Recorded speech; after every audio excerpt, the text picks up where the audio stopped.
welcome to the latest edition of the Nobody Puts Market in the Corner podcast. I'm pleased to be joined by David Lewis from Kerv.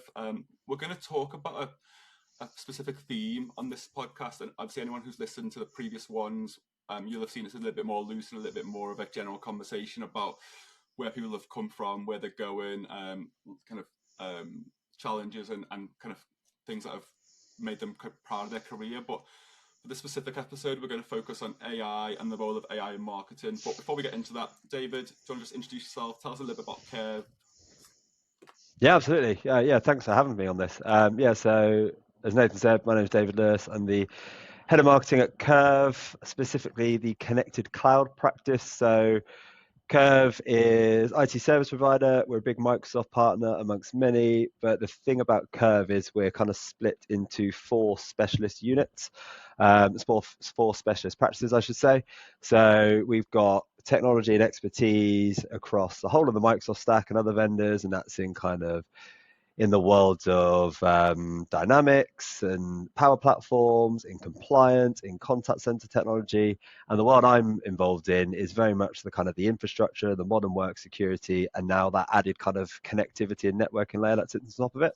So there's lots of exciting things going on at Kerv. It's a great place to be, and obviously we've done a bit of work together, so excited to be on here. But yeah, in terms of me, I've been in marketing for, I think I worked out earlier, to be 15 years now. So I started when I was 17, fell into marketing, and I've loved it ever since. And now at the age of 33, so 16 years, and still doing it today. Nice. You're a year or two behind me, but I think it's quite funny how that time just completely passes you by. Yes. I'm in a very similar position where I was at university studying law, fell into marketing. There's a whole story that is probably best told over a pint sometime, and to kind of how my journey started, but really fell into something that I loved, really enjoyed, and I found I was quite good at. And then the rest is history. The law degree got kind of pushed to the side, and although I finished my degree, and it's still something I'm really passionate about. But yeah, it's just crazy how you do just fall into something, and then the rest is history. Yep. Exactly. Years in, or whatever it is this year. I think next month. I couldn't imagine doing anything else. So let's talk about obviously your channel experience. So kind of what brought you here? How did you end up in this? I keep calling this podcast this weird and wonderful place, and I think it is. But kind of how did you get here? And just talking to you about what that. Yeah, I mean, I would say the channel is a weird and wonderful place in itself. I mean, I haven't been in the channel or the IT channel world for that long. I really joined it when joining Kerv. Previous to Kerv, my roles were very much in kind of software as a service, selling specific services in different industries. So although they were tech led, it was never kind of channel led. So I kind of fell into the channel world about 4.5 years ago. And it was very much a bit of a learning curve ultimately. I didn't realize this place existed, and I've come into it, and then you think, oh, Kerv are an IT service provider, and there's a few competitors here and there, and then you realize you've got the vendors, you've got the software, you've got the people who provide all the hardware, and actually there's this big massive space of people in this world, and I've really enjoyed getting to know people in that world. We've obviously been to various events, various awards, got to know a lot of people, but then on the flip side, it's actually learning how to do well in this space.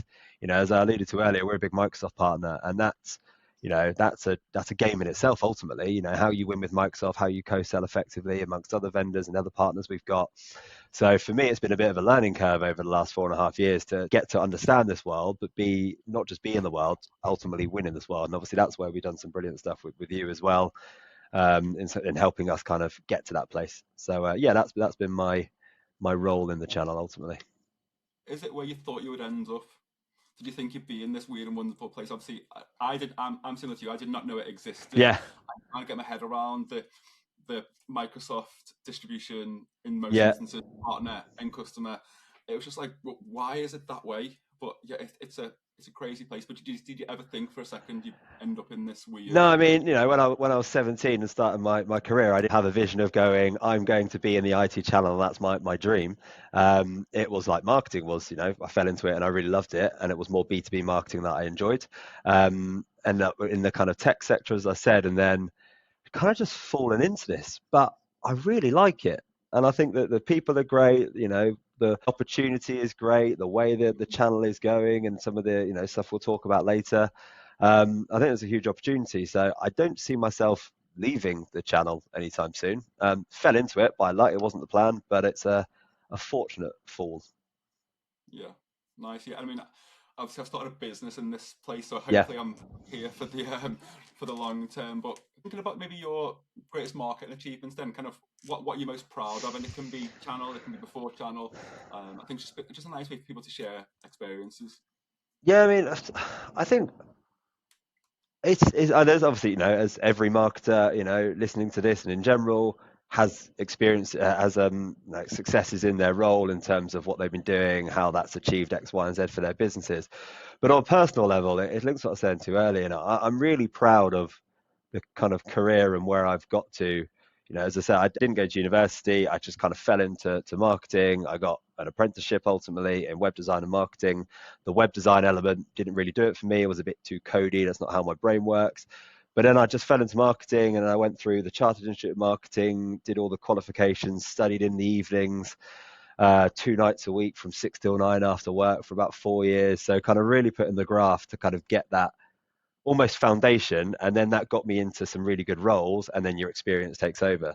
So I think my greatest achievement on a work related note is more just that kind of push and drive to make a really good career in a really good role in a really good industry. Nice. I mean, you're definitely more qualified than me. I've got no formal marketing I'm not sure qualification. that's the case. Like, on paper, you 100% you are. I've got no formal qualification. I've tried at CIM. I'm not a hugely academic person. I hate kind of revising. I'm much better at practical things. So being hands-on in marketing is certainly much more better for me, and that's completely where I've kind of cut my teeth, so to speak. What's challenged you the most during that time period? Because it's great talking about the good things, but people on this hopefully listen to this podcast, all 5 or 6 of them, will probably take Be more more away than that. from 7 or 8 uh, maybe. yeah. My mum will listen, but obviously that learning about what went well and what you're proud about is great. But I think people will really get something out of what challenged you, and maybe what did you do to overcome that. Yeah, I think it's there's two things really. First is like that pace of change. In the 16, 15 years I've been in that world, it's drastically changed. We're going to come on to a bit of that later in terms of AI, and obviously that's the very much the buzzword at the moment. But I remember, the marketing manager at my first role, was the first. I think the first tip that I can like properly remember was in terms of email sending times. You never send on a Monday, you never send on a Friday, and you have to do it between 10 and 2. And I think that's still there, but that's changed now. When I started, people didn't have devices on, their mobiles were Blackberries or whatever, but they didn't have their always on checking emails. Teams didn't exist. So you've kind of marketing was a different place, and actually you kind of have to involve in that time as well. And there's loads of other examples of how that happened, but it is just that pace of change that marketers need to constantly stay up to date with, adapt, and then change their strategies, change their tactics to meet those requirements. And how do you do that? Do you are you a magazine reader? Are you a blog reader, newsletters? Kind of how do you keep up with that pace of change? Yeah, I think all of the above, really. I do try to keep up to date with what's going on. I like to attend various events, and in the market as well, speak to other marketers, speak to you, etc. It's marketing is a good community. There's a lot of people to learn from, and then in our industries as well, it's keeping up to date with what's going on in the services and the products and the tech. But yeah, in terms of that marketing trends, it's just trying to keep on the ball. Just read a lot, listen a lot. Podcasts are a wonderful thing now. So many great marketing podcasts and various things. So yeah, it's just keeping on top of things. Yeah, I mean, and that's ultimately what I hope this podcast aims to do. Channel Yeah. is such a specific place, and there's lots of really great marketing podcasts out there, but actually creating something that for an underserved and undersupported space, which I genuinely believe there is in the channel. Most marketing teams are one person, huge businesses, expected to do everything, don't necessarily have somebody to go to. So hopefully this becomes a bit of a home for people to just come and listen. And even if they don't take anything away from the podcast today, they might be in a situation in 2 years' time where they remember a conversation that we've had and they think, do you know what? I'm going to try what they suggested. And that's ultimately why we kind of want to be here. Yeah, Um, absolutely. moving on to the key theme of the podcast, and we're 10 minutes exactly in. We haven't gotten onto the topic of AI yet, so let's get into it. It's quite contentious at the moment, right? I think some people think it's a good thing, some people think it's a bad thing. There's a kind of environmental issues, and is it moral in that respect? But I think it's safe to say probably most people think it can be used for good, and there's absolutely good ways to use it.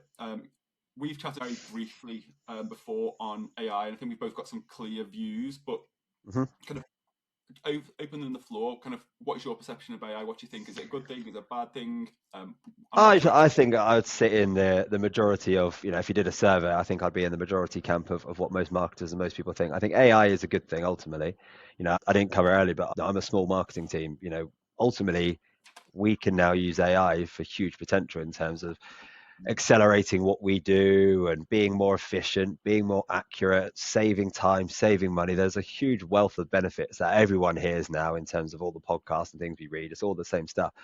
But I think it is ultimately a good thing. I think, yeah, you covered some of the risks and some of maybe the negative side of AI, and I think that will be worked on. And I think things will get better in terms of the sustainability side of things and the environment, etc. And I think that will naturally be worked on. But I think and obviously there's people talk about AI kind of taking over your job kind of thing. And I think I think there'll be elements of marketing where it doesn't fully take over, but it will rapidly change that role, in terms of SEO, AEO, how you can kind of quickly do that and get more insight into, what trends and what people are searching for. Obviously now people are slowly moving over to kind of LLMs and Claude and Copilot and ChatGPT to search for things. So I think there'll be areas of marketing that are not redundant but change. Yeah, But the role of marketing, I think, will be there, and it's the people who get on board with it and get involved in AI, understand AI, and we'll come to that a little bit later. I think those are the people where, and those are the teams and those are the businesses who will ultimately succeed. So I think ultimately it's a good thing, but we need to be aware of the risks and the dangers. yeah, definitely. I think certainly my opinion of it is, and obviously AI is evolving at pace even today. I lose count of how many versions Anthropic are released, and there's a new one every other day, and then it's being scaled back, and it's being increased, and there's another one, and so kind of I lose count of all that. But my gut says, if you're not at least testing AI here and now, you're very much in the very near future, I think, going to find yourselves in a really difficult position where it's hard to come back from that because, you Yeah. know, I think certainly in our space, obviously a lot of partners are using it for customer projects, which makes complete sense. It's a way to be more efficient, add value. Copilot and agents are really changing the game. But actually, from a marketing point of view, if you're not using it, it's the same way, from like SEO back in the day. If you weren't first to optimize your page and get the backlinks, whether you bought them or not, and that's a contentious subject in itself. And I've never been a believer in kind of buying backlinks, but people did, and they for a period of time hmm they Yeah. reaped the reward of it, and then they were untouchable from a SEO point of view. I think you're almost in the same position from AI if you're not using or at least testing it to see its capability. In 6 months' time, or maybe 6 months is not the right time frame. Maybe it's 12 months.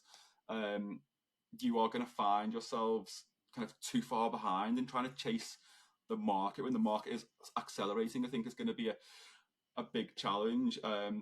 But it's definitely, as you said, kind of alluded to there. It's how you use it, and every area of marketing there probably isn't an AI use case at this point. I think some are definitely going to have better use cases than other. But do you have any views on that in terms of obviously kind of what areas you think maybe AI is more beneficial, more useful? What areas maybe has Yeah, more absolutely. growth? I think at the moment, I think there's a lot of AI usage. I think most marketers out there are using it. And I remember I went to the Microsoft AI tour in London earlier this year, and they stuck a big slide on the screen that was kind of the maturity of AI and how people are using it. And I think most people are at the kind of the stage of kind of basically putting things out there, the retrieval phase ultimately. It's like I'm asking Copilot to, get me some data, to do this, to write me this piece of content, and that's kind of it. And I think there's the risk in that as well is actually you're seeing so much generic fluff out there at the moment, Yeah, whether that's content, website copy, LinkedIn, all the stuff everyone in a day-to-day life sees on these kind of social channels. But I think that's why everyone's using it at the moment. So I think most people are in this kind of retrieval phase. But I think the next phase is kind of moving to that kind of autonomous and actually starting to use agents. And when you get fully autonomous as well, that your agent, you don't even need to kind of get them to send them a task. They're actually doing it in the background because you've built that agent to do it in the first place. I think that's where the exciting part of AI is going.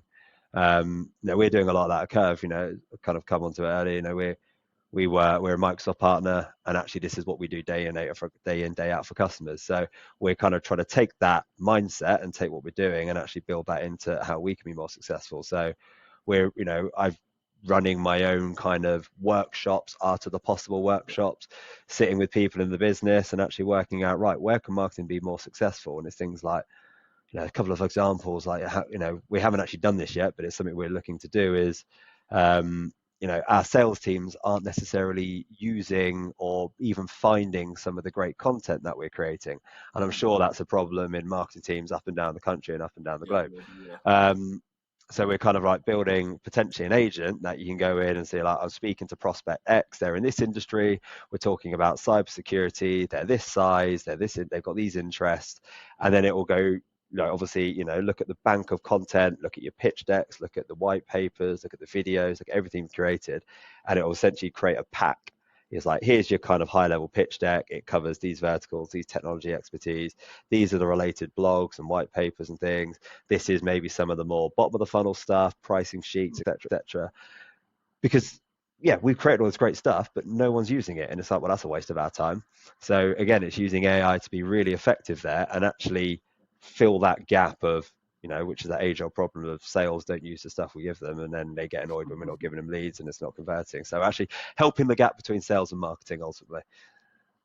yeah. I think that's obviously one specific good example of a use case. I think there are obviously hundreds of them. Oh, You could so many. use like Don't even think of half of them, and that's why these yeah, workshops are great, because you get together with people in the business and identify problems that might be just relevant to your business, might not be relevant to marketing and that technology sector in general.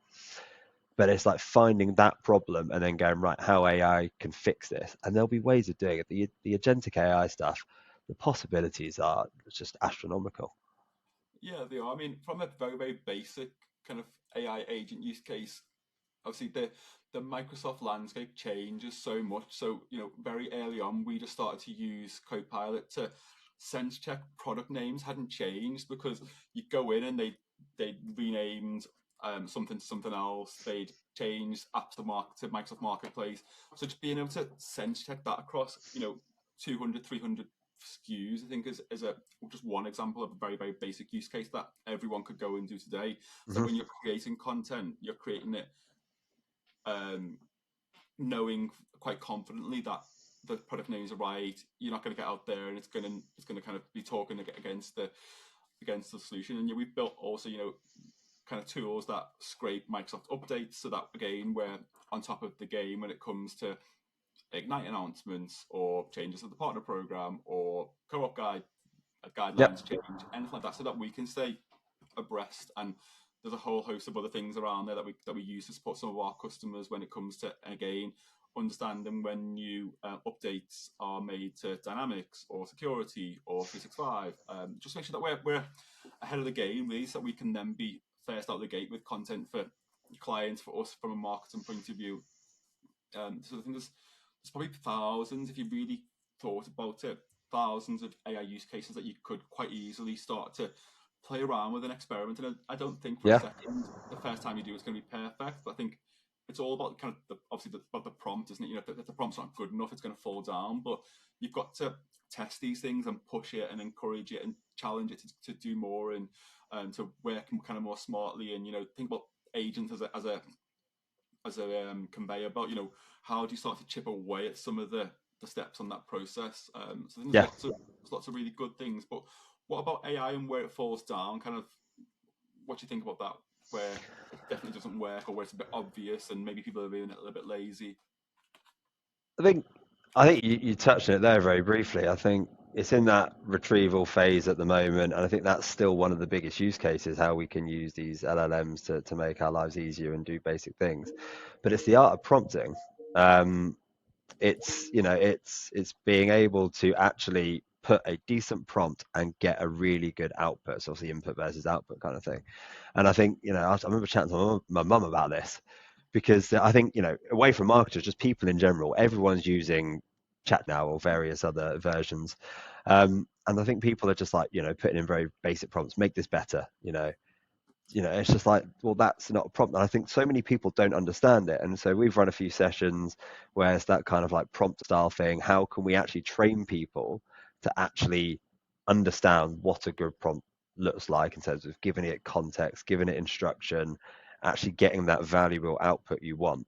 I think that's where it falls down at the moment. I think as soon as like someone masters that art of prompting, even on a basic use of AI, it's gonna like just go, you're going to get so much more value from it. And then if you start then getting into the agent world and using prompts to build your own agents, because it's all conversational language now, anyone can build it, and it doesn't take much to do it. But if you've got the skill set and the know-how to understand how to get from X to Y, Y to Z and everything, it's that's where I think it falls down. I think that's where the biggest opportunity is as well. Yeah, I definitely agree with that. I think the power of the prompt is obviously a really important thing, and Microsoft has its own kind of Copilot prompt framework as best practice. I think from what I've seen, it's kind of coming back to the prompt notion. The result is only as good as the prompt, and if you use a prompt effectively, I think you can probably overcome some of the telltale signs of AI, like the MJash, or the in today's competitive landscape, which we see all the time, or Yep. the it's not an X issue, it's an X issue. I think like there's some very common things. Like, I think because you're working in this space and you're seeing it all the time, it becomes very obvious. I mean, to the end customer, probably don't know the difference because they're not in this world. But from a Yeah. marketing point of view, from a competitor point of view, you're seeing it. But ultimately, I think if everyone's not refining the prompt and making the prompt specific to them, and co-work's a great example of how you can do that and talk in your tone. If you're not doing that, you're ultimately just pushing out something that Copilot's going to tell 100 other partners to do. So And that's the challenge. You mean, you look at website copy now, content, LinkedIn posts, wherever. It's actually hard to kind of see a difference between competitor one and competitor two. So then competitor three comes along and actually, kind of masters the art of prompting and start to use things, effectively, but also taking AI out of it actually adds their kind of own touch on it and adds that human element yeah, and actually thinks away from just relying on AI for everything, which is, I think, is another challenge. Competitor number three is going to be absolutely stand out from the crowd. I think there's such an, although this where it falls down, I think, as I say, people who are using this effectively start to understand it, still add that human element to it. There's gonna be so much opportunity to stand out and win ultimately. yeah, no, definitely. What about kind of the role of AI in the future? Then, do you think marketing teams are going to adopt it? Do you think they're going to become lazy with it, or do you think we'll find a way for kind of a middle ground where it's useful, but it's not the be all and end all, and we're not resting on our laurels and we're not becoming lazy? Because I'm quite split in terms of my opinion. I think there's teams who will rely on it too heavily and probably go backwards in terms of the progress that they're trying to make. So they'll probably get more output out there, but actually the results will be smaller and probably less than what they expect.